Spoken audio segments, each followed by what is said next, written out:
Information, where unknown forces strike the edge of ecology. The Occult History of the Windsors.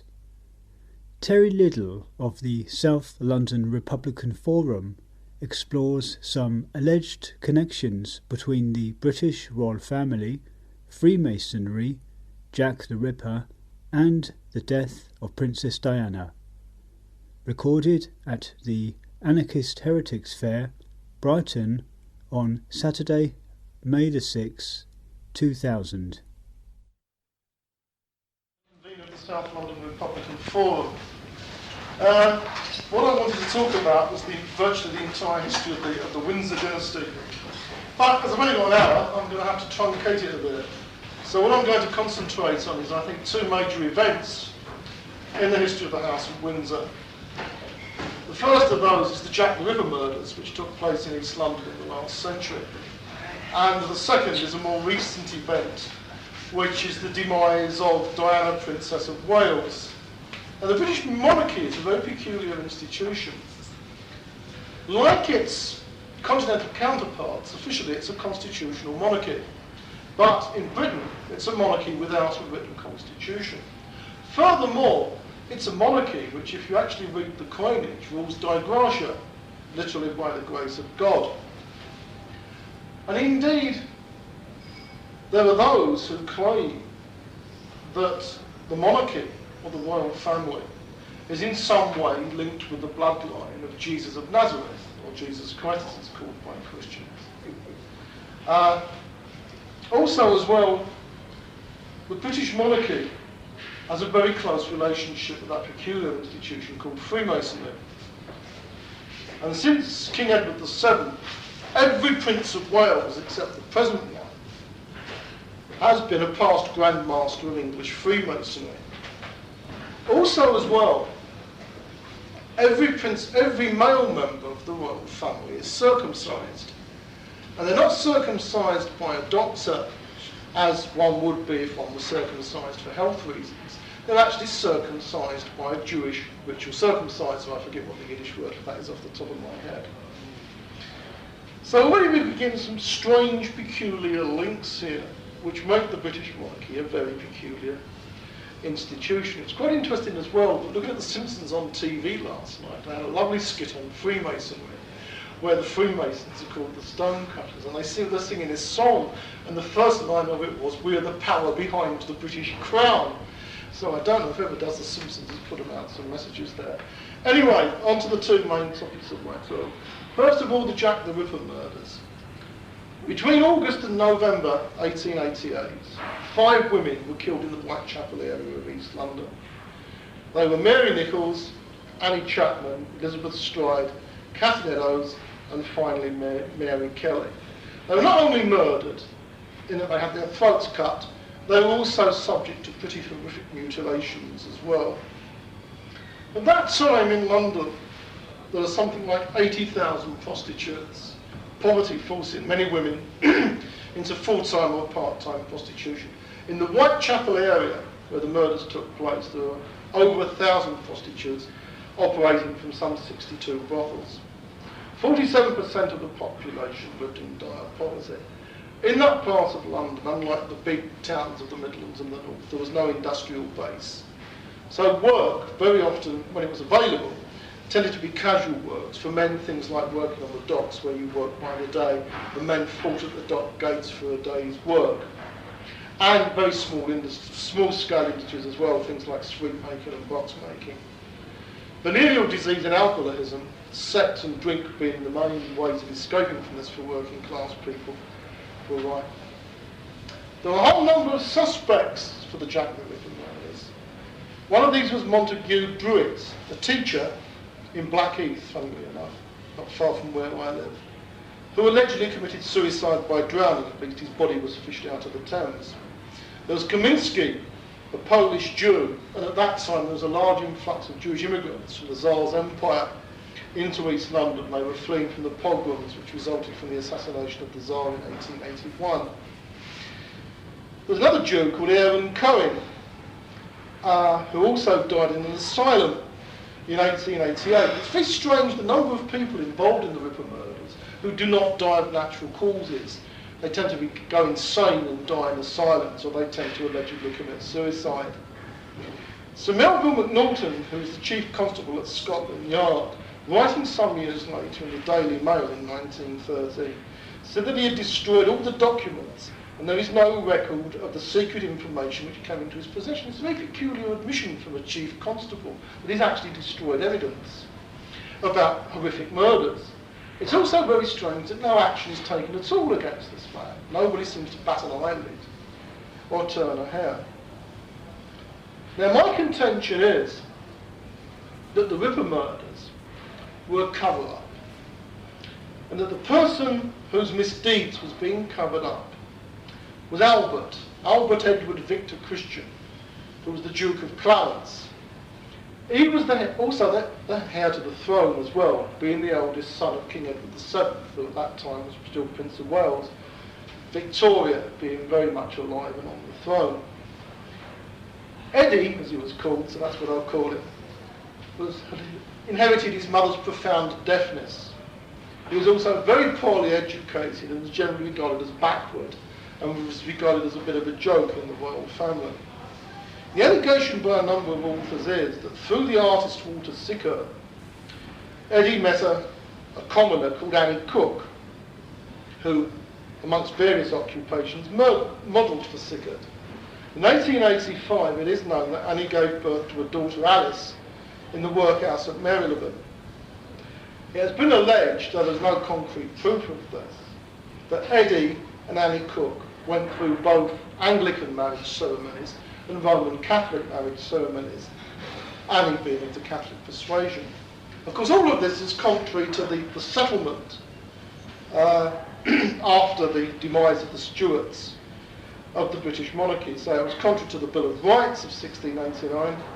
It was contrary to the Act of Settlement of 1701, which had been specifically designed to keep Catholics off of the throne.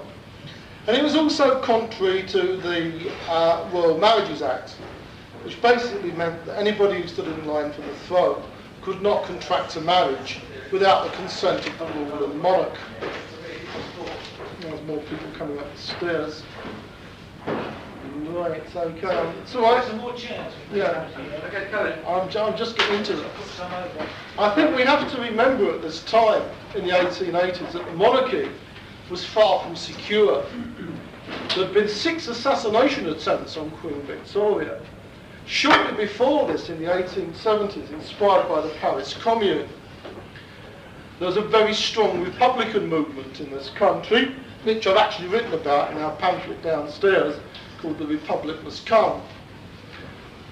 In 1886, in a period of depression, there had been riots and mass demonstrations by the unemployed, which had been led by the newborn socialist movements, organisations like the Social Democratic Federation of Henry Hyndman and the Socialist League of William Norris. That year also there had been the Bloody Sunday events. The police had banned demonstrations in Trafalgar Square. Sounds very familiar, doesn't it, that? And the radicals, who were the working class wing of liberalism, the socialists and of course the Irish, had got together to defy this ban. They marched from all over London. There was street fighting, and one person and possibly 2 were killed as a result of this. And many people thought that the year 1889, the centenary of the French Revolution, would see a revolution of similar dimensions and similar consequences in this country. If we now look at the institution of Freemasonry, and the role of Masonry in this will become obvious later on. Edward, then the Prince of Wales, was the Grand Master of Masonry in England, and I should perhaps point out that whereas continental Masonry was atheist, republican, and generally subversive, English Masonry, since the time of the Stuarts, had been very much tied up with the establishment of the monarchy. And indeed, when Edward became the past Grand Master, Charles Bradlaugh, who had been seen by some as potentially the first Republican President of England, resigned from Masonry. Eddie himself had been initiated into the Royal Alpha Lodge No. 16 in 1885. Now, Annie Crook, who he allegedly married, was a friend of a woman called Mary Kelly, who may have been nanny at one time to Annie Crook's and allegedly Eddie's daughter. Annie Crook was hauled away to Guy's Hospital. She spent the rest of her life either in workhouses or in institutions for the insane. It was alleged that she'd become insane because she'd been tortured by Sir William Gull. William Gull was the physician both to Queen Victoria and to Eddie. She finally died insane in an institution in 1920. Mary Kelly, fearful of what the consequences of her association to Crook might be, fled into anonymity in the Whitechapel area of the East End. In 1888, it seems that she got together with 3 other women who worked as prostitutes to blackmail Sickert. Sickert in turn informed Eddie, who in turn informed the then Prime Minister of the time, Lord Salisbury, a high Tory and extreme reactionary. Salisbury then ordered a cover-up, and the person who he put in charge of the job was Randolph Churchill. Randolph Churchill was the father of Sir Winston Churchill. Randolph Churchill was a right-wing Conservative MP, one of the people who led the opposition of Bradlaugh being admitted to Parliament because Bradlaugh would not take a religious oath of allegiance to Queen Victoria. Randolph Churchill was probably syphilitic. He certainly was mentally unstable, and his mental instability was not at all helped by the fact that he took large quantities of laudanum, a distillate of opium, to deal with the pain that he was suffering from. Also involved in the cover-up was Sir William Gull, as I said, the physician to Queen Victoria and Eddie.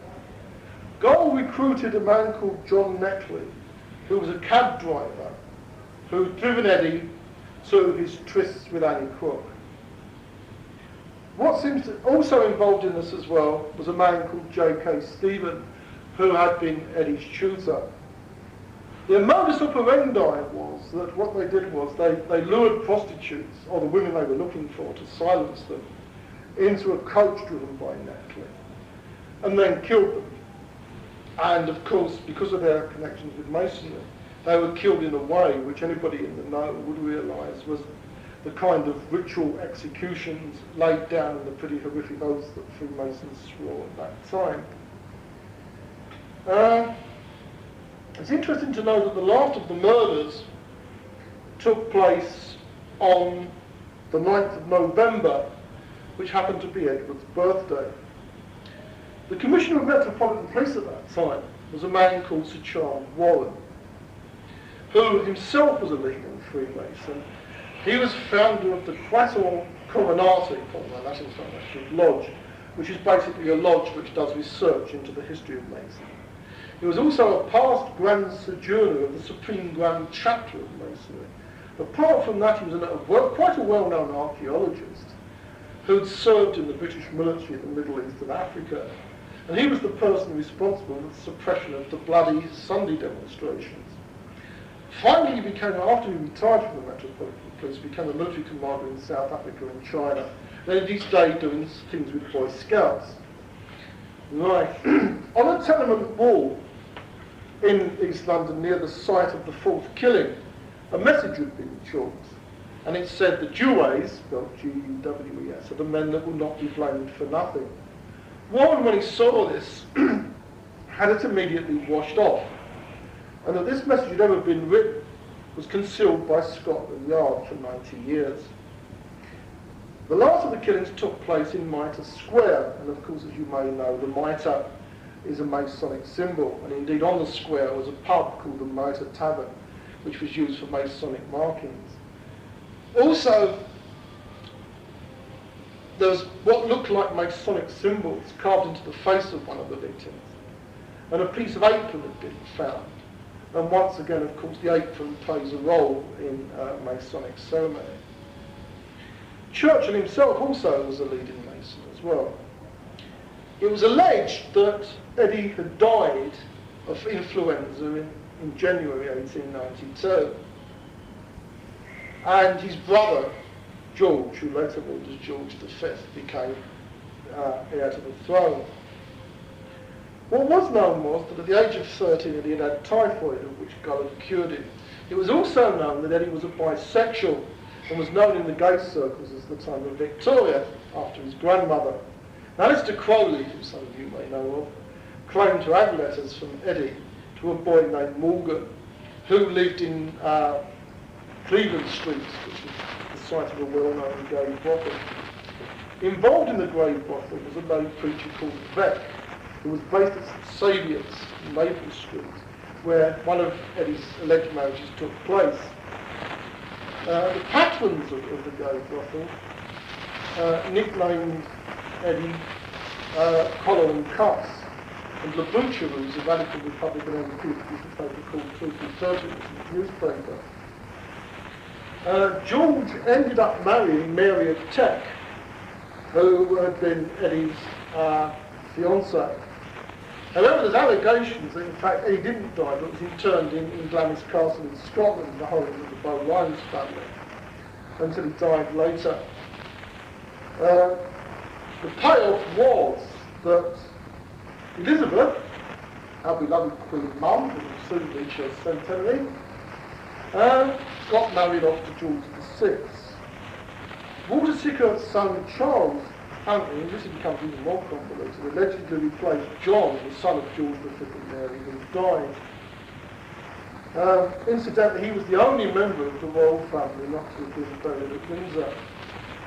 Alice, that's Annie Croft and Eddie's alleged daughter, survived attempts by Netley to do her in. And also she married a man called William Gorman, who, to make it even more convoluted, had alleged connections with the Irish Republican Army. Netley himself died, apparently, from falling off his coach and being killed by being kicked in the head by one of his own horses. And curiously, he died near Clarence Gate, Regent's Park. And of course, Eddie was the Duke of Clarence. J.K. Stevens, was died mad in an asylum in 1892.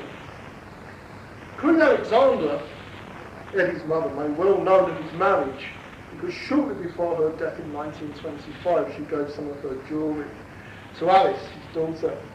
Also, as well, to make it even more interesting, she may have committed adultery with the Grand Duke Nicholas of Russia, who was the brother of the future Tsar. And indeed, if you look at pictures of George V and Nicholas II, they look actually more like brothers than the close relatives they're supposed to have been. George V died when George V was dying, he was allegedly given a lethal injection because he started raving and begging Eddie's forgiveness. George may have known of Churchill's attempts to kill Eddie by shoving him over the side of a cliff. Netley was involved in this as well. Also, as well, it's thought that Netley, in his search for Kelly, had mistaken her for somebody else and killed a woman called Ella Smith in 1888. And to silence this woman, had actually beaten her to a pulp and had also shoved a broken pot into her vagina. It's also thought that the treatment of Eddie may have been a factor in the abdication of Edward VIII, as well as his relationship with Mrs. Seaton. The final twist is that it may not have been Kelly who'd been killed. Kelly may have been a police informer who was helped to escape to Canada, where she had children. Certainly the cover-up continues. The home of Joseph Sickert, Walter Sickert's son, was raided by the Special Branch, or persons claiming to be the Special Branch looking for the diaries of Inspector Aberlin, who'd been involved in the case, and also photographs of the victims which had come into Joseph's possession. So there you have the Jack the Ripper murders. The police, it seems, could not catch the perpetrator of these murders at all. And like I said, my contention is that in fact it was a cover-up for the misdeeds of Eddie, perpetrated by people who were cemented together by the bond of Freemasonry. Well, now comes a more recent case, which is that of Diana. As you may remember what were called the Squidgygate tapes, which were a record of a telephone conversation between Diana and a car dealer called James Gilly, who was obviously besotted with her, and referred to many times as darling or to Squidgy.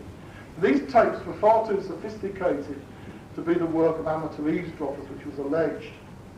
Also as well, you had what were called the Camilla tapes, which is the famous conversation between Charles and Camilla Parker Bowles, where Charles said that he wanted to be reincarnated as a tampon. Indeed, yes, curious. Also as well, at this time, Charles had Kensington Palace swept for Bowles, not by the security forces, but by a private firm, which would tend to indicate that he did not trust his own security forces. A very dubious chap called Oswald Lewinter, who'd worked for the CIA, claimed to have documents proving that the CIA and MI6 had conspired together to murder Diana. The official version of this was that it was a hoax. A well-known criminal called Peter Scott claimed that there had been attempts to recruit him to murder the Al-Fayed family because he, for some peculiar reason, because he'd known Diana's mother for some 40 years. And the hitman on this job was to be Russell Grant, vicar, who of course is the son of the well-known villain John McVicar. There's also a very large question mark as well over the blood test, which you may remember when they did the autopsy on the driver. It was alleged that they found large amounts of alcohol and also psychotropic drugs in his blood system, though he wasn't known as a heavy drinker or as a drug user. There's been some very peculiar cases as well in this country of unsolved murders. You may remember the case of Hilda Mole, the anti-nuclear campaigner who was murdered. You may remember the case of William McRae, the Scottish nationalist, who had alleged links to the Scottish National Liberation Army, who was supposed to have committed suicide by shooting himself twice in the head. A remarkable feat if you shot yourself once in the head. You also have the situation as well of the shoot to kill policy against Irish Republicans in the north of Ireland. And you may remember the whole involvement of this Stalker, and our Stalker was thrown out of his job. And you've also had proven collusion between the Crown security forces in the north of Ireland and loyalist gunmen to murder Republicans and members of the national community. And to go back to the Liddle case for a moment, establishment historians, the latest example of which is an article in History Today in the May 2000 issue by a chap who teaches in Wales called William Rubinstein, to totally discredit any royal involvement in the Ripper murders. He describes this theory as palpable nonsense, because on the basis of the fact that Clarence was in Scotland and Yorkshire at the time of the murders, now nobody says that Clarence was the murderer. What people are saying is that various people led by Randolph Churchill conspired to murder the women involved who were allegedly blackmailing the Duke of Clarence. He also compares the Masonic link theory with the protocols of the Elders of Zion, which of course are discredited as historical documents, and therefore, if you like, it's discrediting another theory on the basis of dubious association. He believes that the murderer was a man called James Maybrick, who surprisingly also died unnaturally, being allegedly poisoned by his wife. Strangely enough, although his wife was sentenced to death, she was reprieved and did 15 years in prison. The whole basis of this theory is in fact on documents which many think are forgeries, and one wonders, and there's in fact another aspect of the whole cover-up of this thing. In our own time, I think we can draw many historical parallels between the time of the Ripper murders and our own period. Obviously, we live in a period of economic crisis, of great insecurity. The image of the monarchy has become tarnished. They're no longer the repository of all known bourgeois virtues, a kind of soap opera fairy tale. They've been riddled by scandal, and indeed have been revealed to be an adulterous, argumentative, dysfunctional family, who, if they lived on a housing estate in South East London, would probably be plagued by social workers for the rest of their days.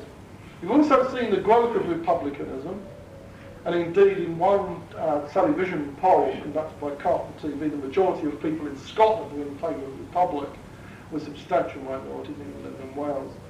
We've also the need as well of the establishment to revive the image of the monarchy, all the brouhaha and hysteria around the death of Diana and all the bollocksology about the people's princess, and even sort of quasi-religious cults around this. You also see Tony Blair carry out what seemingly is a constitutional revolution with assemblies for Scotland and Wales. This, I think, was done not because Blair believes in devolution, but purely to head off what I think was a process which was beginning, which was the breakup of the United Kingdom.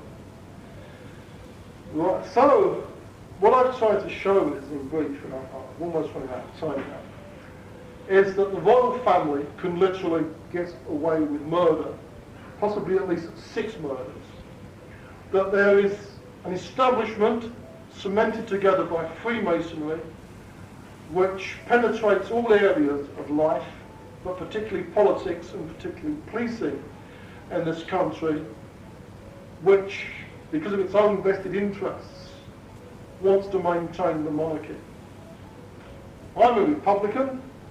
I'll describe myself as a Republican communist. What I want to see is in what is now the United Kingdom, or perhaps the untied kingdom of Great Britain and Northern Ireland, work as republics. I want to see Ireland reunited into a 32-county socialist republic as fought for by James Connolly and others in 1916. So I think the days of the monarchy are numbered. I think if these things can be exposed to what they've done, then their image will finally fall apart. And, as they say in 1066 and all that, that would be a good thing.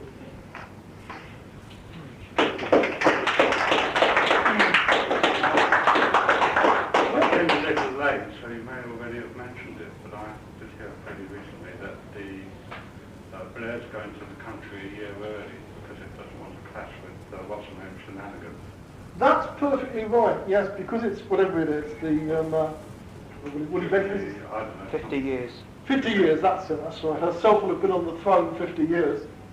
And apparently she's sort of had words with him that she sort of doesn't want discord and mayhem and all sorts of unpleasantness to mar the celebrations of the 50 years. So Mr. Blair will have to go to the country early if he loses, serve him right.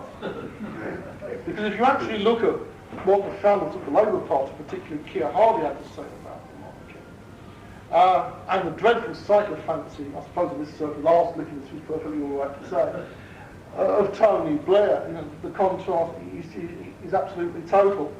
Anyway, at least it shows we'll get a general election a year early. How do you respond to Charles's positive opposition to the establishment last year against genetically modified foods? Is he out of control?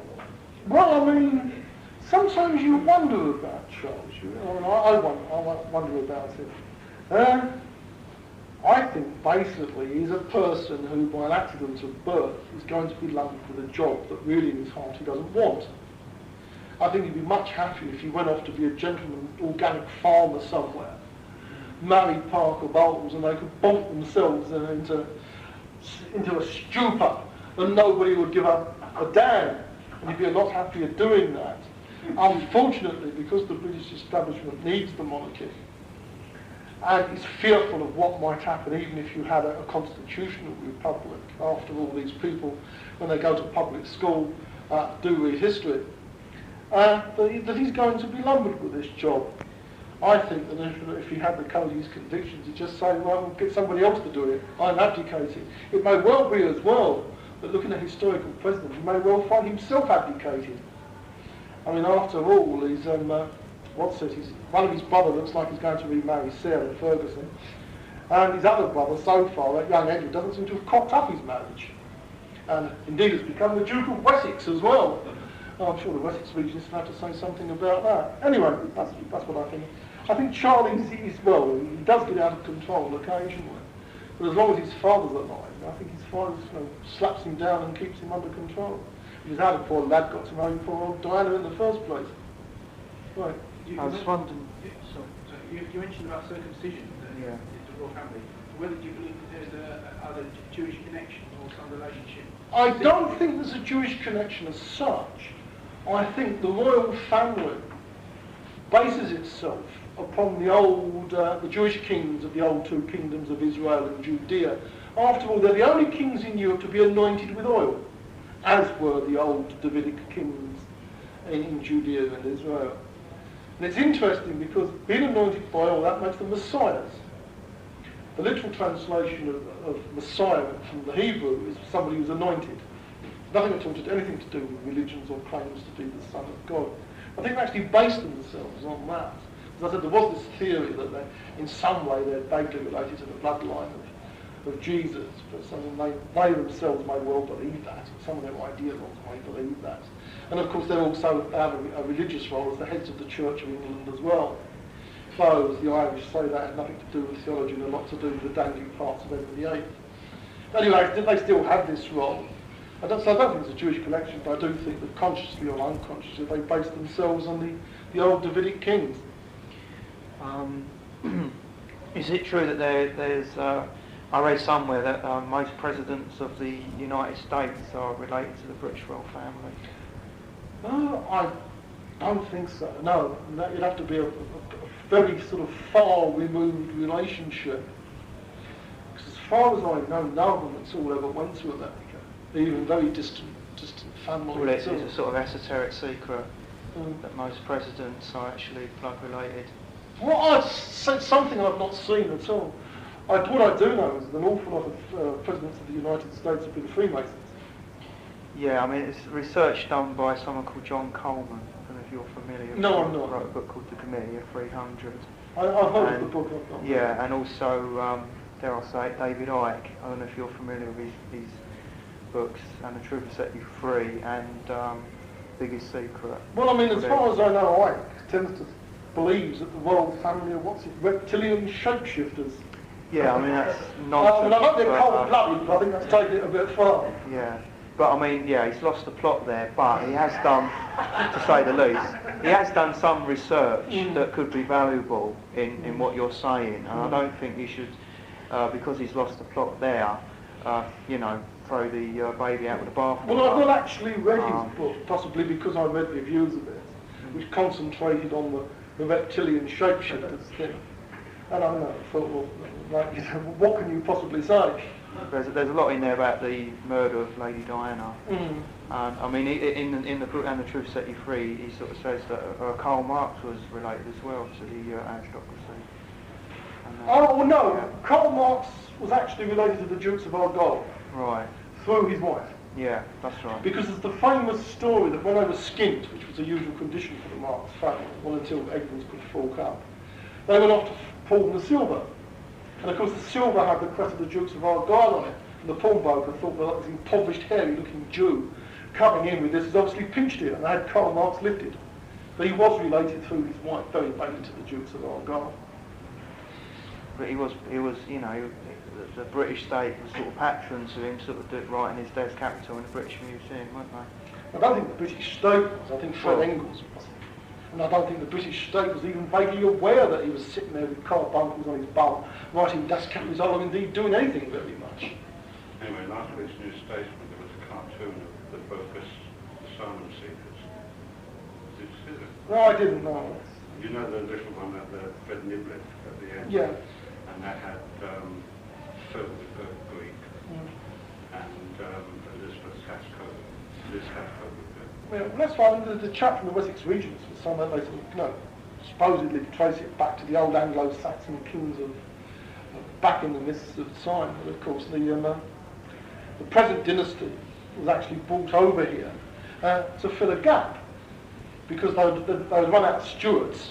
Queen Anne had no male heirs. You'd had William and Mary. And interestingly, William's campaign against James II, or Seamus the Shite as they called him in Ireland because he ran away, was fund-rolled by sort of assorted bankers who got as their reward control of the Bank of England. But anyway, they'd run out of that bloodline, and I think through some vague connection to Sophie of Hanover, and because I suppose the Hanovers were a bit unemployed and needed a good job, they were brought over here and sort of gradually become anglicised, though even as late as George V they still spoke German in the court as opposed to English as well. But obviously, as they say, I mean, let's face it, They have the best rate of social security payments in the country. And I think anybody who's a social security payment should be demanding parity. Okay, we know two things about Jack the Ripper. One, he was a medical expert. Yes. And secondly, he was a Freemason, which would tend to suggest that it was really with God, but again, there is no... There's no solid evidence, but on the other hand, because of the way the mutilations were carried out, he would have had to have a fair degree of anatomical knowledge, Sure.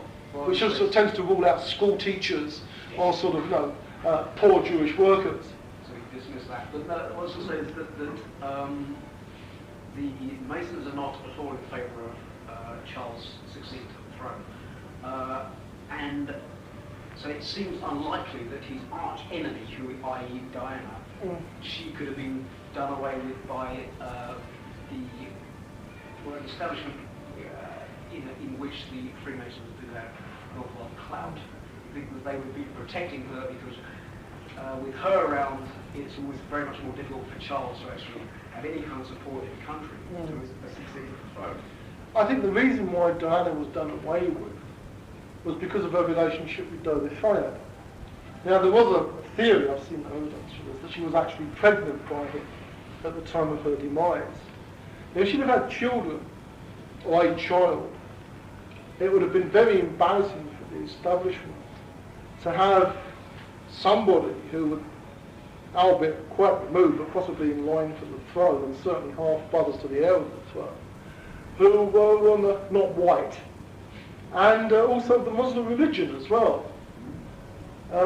Obviously, Charles, as I said, is the first Prince of Wales since Edward was said not to be a Freemason, despite the fact that Philip the Greek has tried to get him to go for all the leg-bearing rigmarole and whatnot. And it could well be that, like I said, the Masonic establishment doesn't want Charles to be king, or perhaps prefer one of his brothers. I think, like I said, I think that's the reason why they got rid of Diana as well. I think that was why there was all that talk of the monarchy skipping a generation, going straight to one of Diana's children. Well, that's right, either to William or Henry. It's quite interesting as well that they're actually being boosted, or certainly the eldest one is now. It could well be, as I said, that that Charles could find himself abdicated, much like his uncle was. What about his sort of New Age aspirations? Like he said that he wants to be defender of faiths in a pluralistic sense rather than defender of the faith, and that if he had a coronation service, he'd have a blessing from people from all different religions.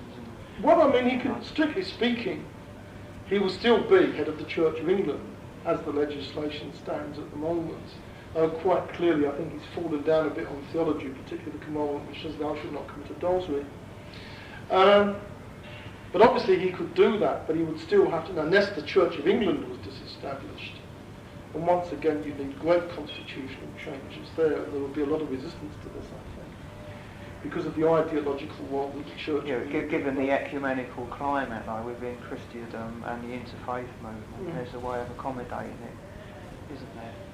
Without, overtly undermining the Christian faith as such, in the establishment, religion, whatever. It could be done, but I think you'd get resistance, because of the role that the Church of England has played. It's also quite interesting as well that you have a lot of high Tories, particularly Anne Whittaker is an example, who are converted to Catholicism. And I know that there are moves in the hierarchy of the Church of England, which after all is Catholic or except for Pope. Blair's a bit Anglo-Catholic. And exactly, Blair's that way himself.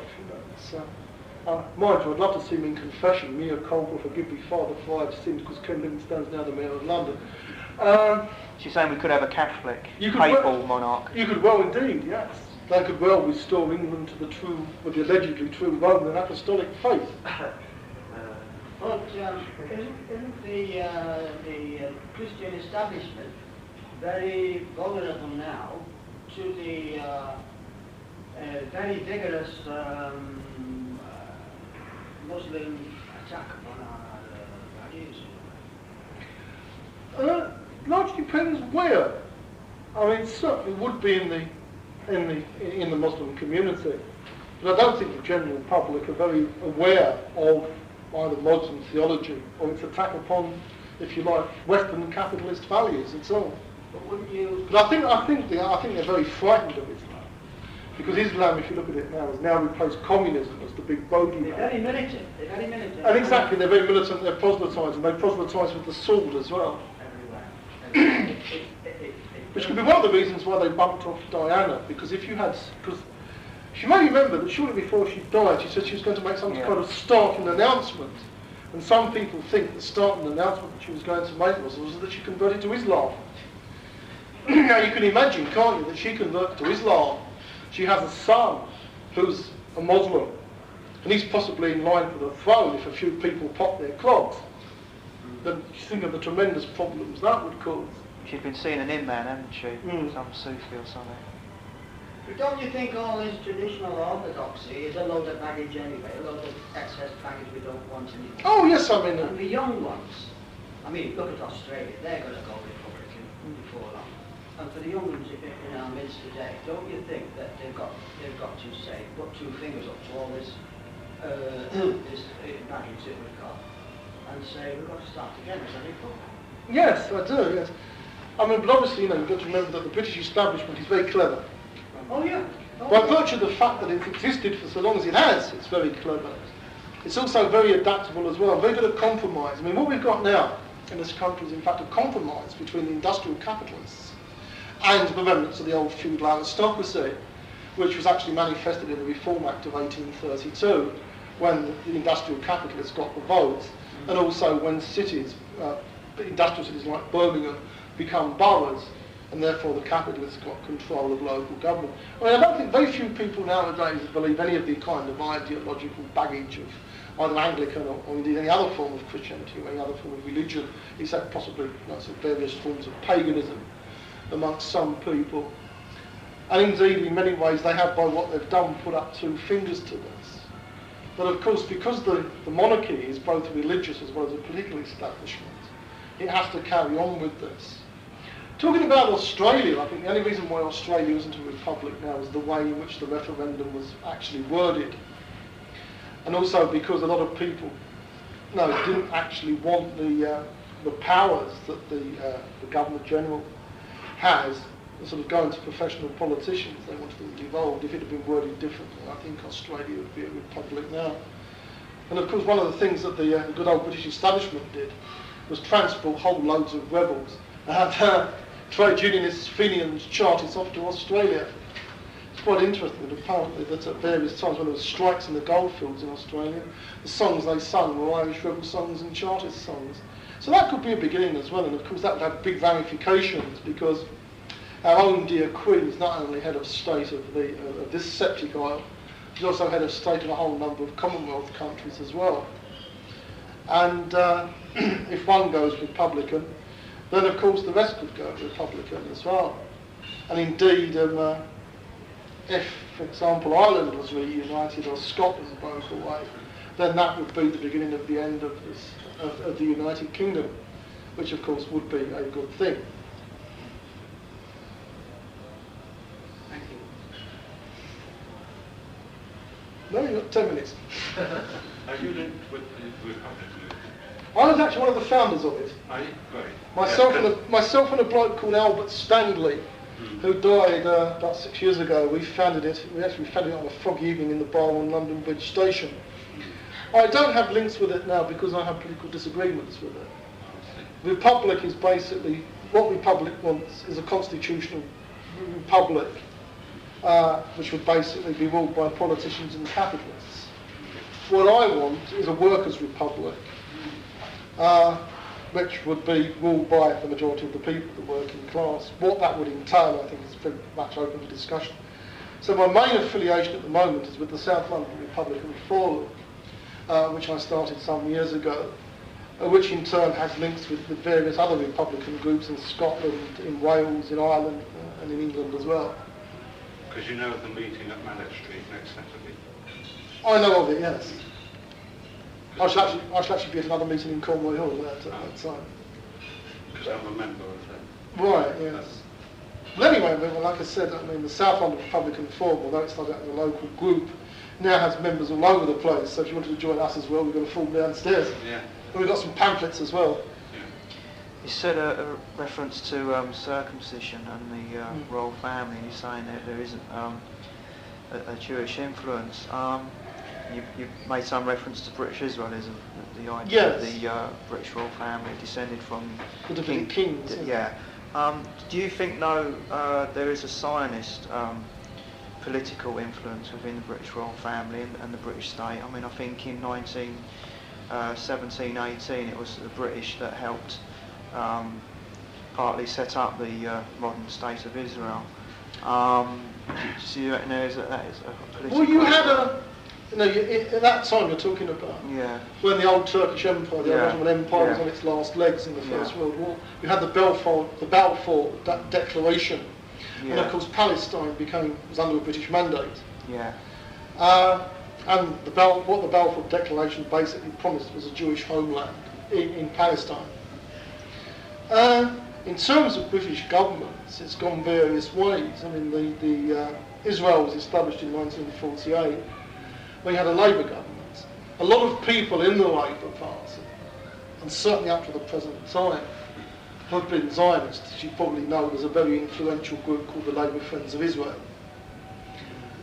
Ernie Berry, who was the first Foreign Secretary at the time, was very anti-Israel, and some people have accused him of anti-Semitism. In terms of the jugglings of world politics, I think the British establishment would tend to favour Israel, because obviously it's a bastion of the West, in states surrounded by hostile states, which in the past have been very much influenced by the Soviet bloc. And of course nowadays are increasingly coming under the influence of militant Islam. I think, people like the Rothschilds and the Warburgs, that obviously powers the royal family to a great extent. What do you think of that? Well, obviously, I mean, these people have the money. And, so, and of course, in this society, money not only talks, it screams. So I imagine, yes, they would, and obviously as well, like I said, our royals are very much part of the Catholic establishment.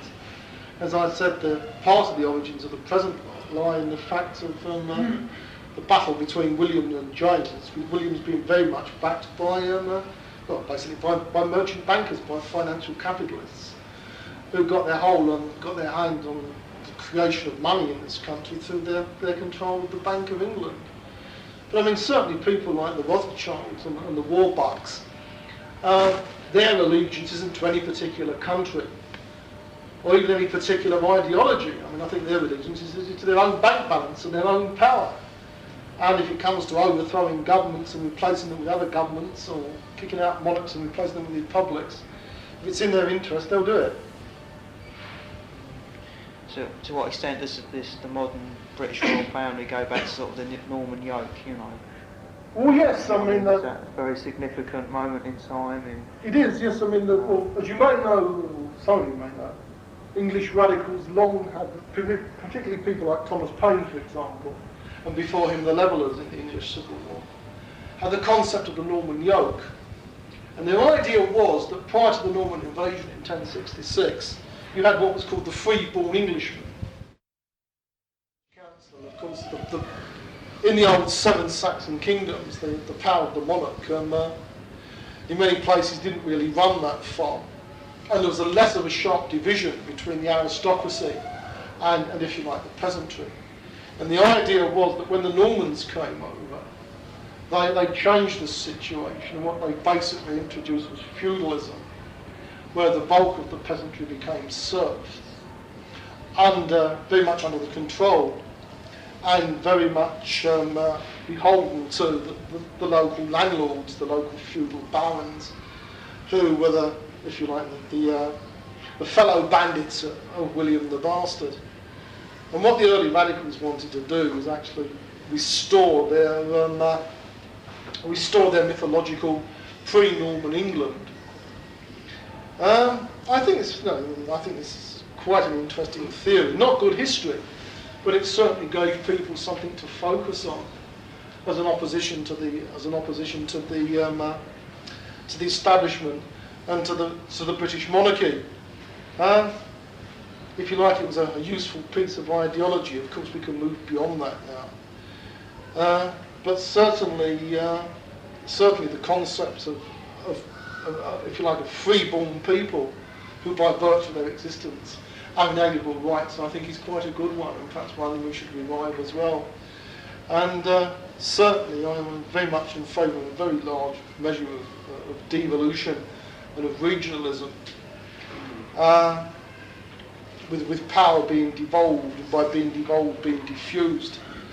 And what I would like to see is actually something like the old folk mood system of neighbourhood or village or what have you, councils, perhaps based on present electoral wards, or perhaps based on even something smaller, where it would not be impossible for the whole adult community to get together and collectively make decisions, particularly those which affect them in their day-to-day lives.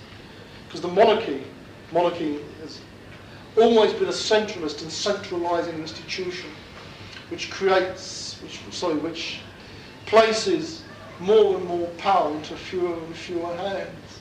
And the vision I have one, which is antithetical of that, of placing more and more power into more and more hands, so eventually nobody has any power at all, because everybody has power. I think one angle that's being kind of overlooked, unless anyone's mentioned it, is the aspect of the Aryan connection. Going back to the Normans there, but much older than that, 5th, 6th century AD, was King Arius. And from him, I think he was a northern European king, and from him comes the whole tradition of the Aryan descent. Now, the Hitler and the Germans thing, we know that they were very fixated with the Aryan ideal. And there was also a connection between the high, some of the people in the high Nazi movement and some of the people in the high British aristocracy. One wonders where the word aristocracy comes from.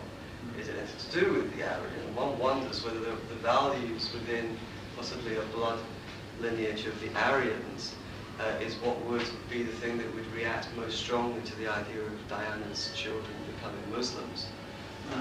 It perhaps was that energy which made it such a fearsome possibility.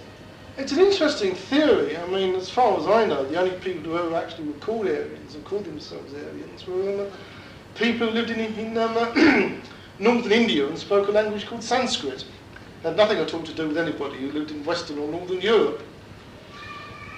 Certainly there were very close connections between the Nazis and leading, well, in fact, of course, the Edward VIII. Well, remember you were saying earlier on, the Windsors came through from German lineage. Yeah, that's right, from Hanover. That must be what Hitler was respecting about. Yes, and also as well, the Germans had this strange department, I forget what the hell it was called, but it investigated occult things, and seemed to see all sorts of strange mystical significance in the fact that the British aristocracy wore top hats, and the kids at Eton sort of wore bum freezer jackets and high collars that cut your neck off if you moved too quickly. I mean, whether that proves that the Nazi movement was even more bonkers than most people think, I don't know. But is there then a connection, I mean, this Aryan concept with the British colonisation of India? Is that some... Well, I think the British colonised... Getting back to the roots or something? No, I think the British colonised India because apart from the fact that the British would build an empire then, it was a useful source of raw materials. It was also a useful market on which you could dump British manufacturers, particularly textiles. And of course also as well it was a useful source of opium with which you could trade and also use that as an aid for colonisation as well.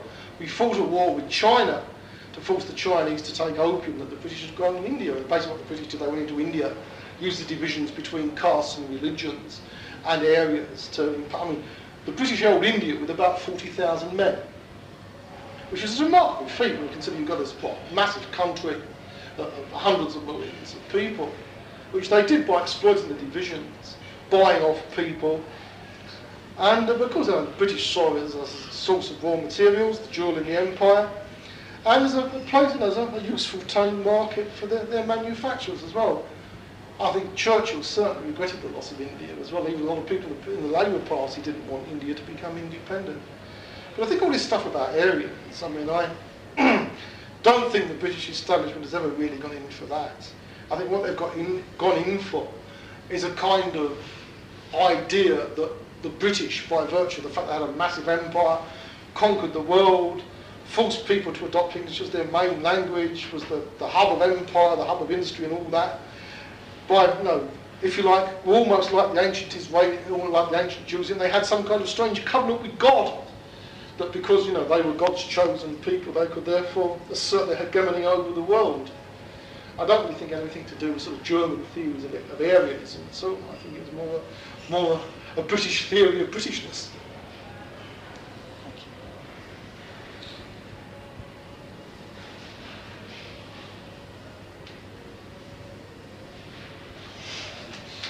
And they follow the deathly silence. Oh, well, thank you. Very good.